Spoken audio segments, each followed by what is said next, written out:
Hey everyone, it's Amador and welcome to the 30 Days of Diamond Dyes. And this is guest design team spot for Diamond Dyes, as you can see, where we received several dyes, and let me show you some of the other ones as well.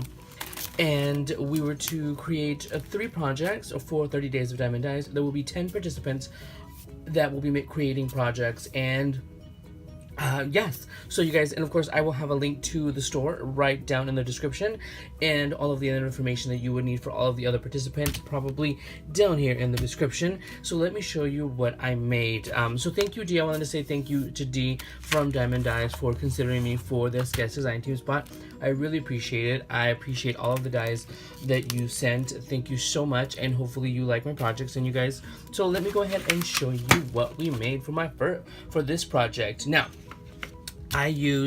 this is one of the watering cans. There's 3 different sizes of the watering cans that you can get. There's this larger, the medium, and the smaller one.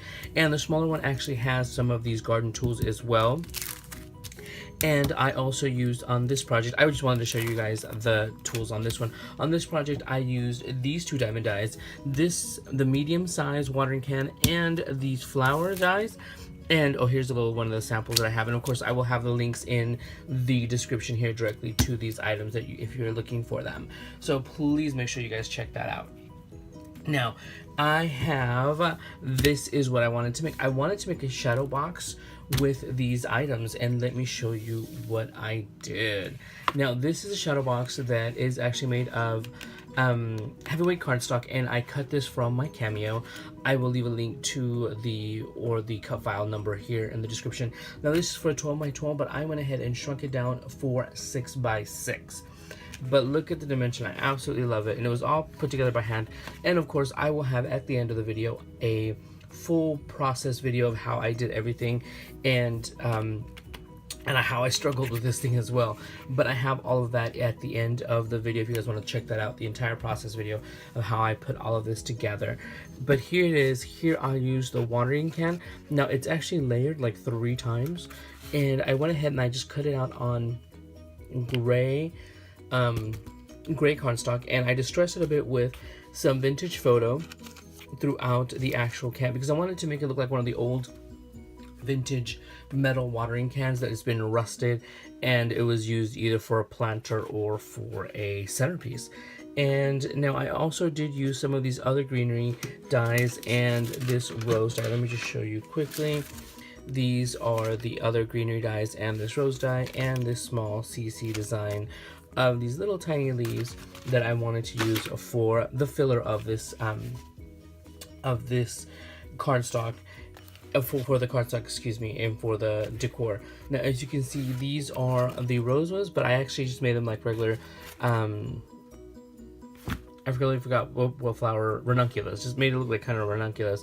And I used all of these little flowers right here. I layered them all, and even one here on the ground with a little bit of the greenery.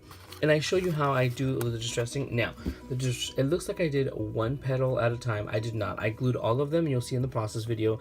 I layered them, and then I went in with my distress tool and the ink, a darker purple ink, so I can give it more of the color and the tone, so you can see the dimensions of it. And I use the same one for both of them, for this lavender cardstock and then for this purple, like Concord grape cardstock. And then for the green one, I just did also like a little bit of a darker green, just to give it a little bit of a highlight distress. But look how dimensional it looks. Absolutely fell in love with it. Love it, love it, love it. And of course, there's a piece of cardstock paper from another project that just happened to fall on top there. But yes, and I just give it a lot of dimension. There's a lot of foam in here.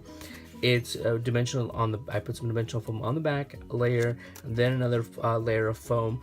Actually, 2 layers of foam, and then the main watering can. And you can see the detail right here. And while I was making this, it actually occurred to me that I would make another good project, and that's going to be one of the other projects as well. These little flowers on what they looked like. But I wanted to head, and like I said, there's a lot of layering, a lot of glue. This thing is being held by a lot of glue, and I did not use any hot glue in case I do decide to send this to somebody, so it doesn't melt like in the mail. And you know, by the time it gets there, there's like flowers down here at the bottom. And like I said, this is the watering can that I used, and these purple flowers are these right here. I went ahead and just cut strips of paper of this purple paper, and I just ran it through my die cut, my Big Shot, and then I went ahead, layered them all. Like I said, you'll see that in the video to show you how I did the entire process. But look at that. And then I just weaved some of the greenery throughout the sections here. There's actually a full layer of greenery laid down, as you'll see in the process video, to set my background, because I needed to have like a nice covered background, so then I can do all the filler. And all of this stuff was filler that I did. I first layered the flowers, and I layered some more of the greenery just to give it more of a natural look. And then towards the end, I decided I needed something down here, since I decided to do it with a white heavyweight cardstock, but I wanted to do the white heavyweight cardstock so it actually showed whatever color of cardstock I used for the flowers and for the pot, and it gave it more of dimension. I absolutely love it. Love it. And it looks heavier than it is, but see, it's pretty sturdy. The way this construction is done, it's pretty sturdy, but it looks heavier than it is. And here it is, just to give you another close-up look. And like I said, if you're interested in the process video, go ahead and stick around. I have the entire process recorded, how I layered the flowers, how I inked the flowers and everything, and how I did some boo-boos. And hey, sometimes you're going one way and it ends up making a little mistake, but you end up liking it anyway. And I totally fell in love after I finished it with the distressing and everything. And I did emboss it a little bit with just a stylus, but it didn't really show. But that's why I put some of the vintage photo distressing, so you can see more of the layering of the can, so you can see more of the weathering and the vintageness of the can. So yes, so thank you guys for stopping by for this my portion of one of the projects for the 30 days of Diamond Eyes, and I hope you guys like my project. Please check out the link of the store in the description, and also I will have the products linked that I have used for each video, each project here in the description. So thanks again for stopping by, and you guys stick around for the process video coming right up now.